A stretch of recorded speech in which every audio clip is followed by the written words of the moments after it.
சந்தைக்கு போகலாமா? கிட்டத்தட்ட 8 வருஷம் ஆச்சு எங்கள் அப்பா கூட சந்தைக்கு இந்த மாதிரி கிளம்பி போய்.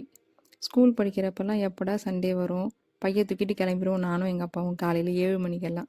எங்கள் அம்மா மோஸ்ட்லி வரமாட்டாங்க, ஏன்னா அன்றைக்கி நான்வெஜ்ஜுங்கன்றனால வீட்டில் வெங்காயம் உரிக்கிறது, தக்காளி கட் பண்ணுறது, அந்த மாதிரி அவங்க ஒர்க் அங்கே போயிடும். என் தம்பியும் பெருசாக வரமாட்டான், நானும் அப்பாவும் மட்டும்தான். வேலைக்கெல்லாம் போனதுக்கப்புறம் எகெயின் அந்த சண்டேக்காக வெயிட் பண்ணுவோம். ஆனால் இந்த மாதிரி அப்பா கூட ரைடு போகிறதுக்கோ டைம் ஸ்பெண்ட் பண்ணவோ இருக்காது.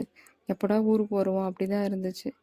அட்லீஸ்ட் தம்பி பையன் தூங்குற 2 மணி நேரம் கேப்லையாவது இந்த மாதிரி வெளியே வந்து போகிறப்ப தான் இந்த பழைய நினைவுகள்லாம் திரும்ப ரீவைன் ஆகுது. காய்கறியெல்லாம் வாங்கிட்டு வெளியே வந்தோம். பார்த்தா நாட்டுக்கோழி முட்டை இருந்தது.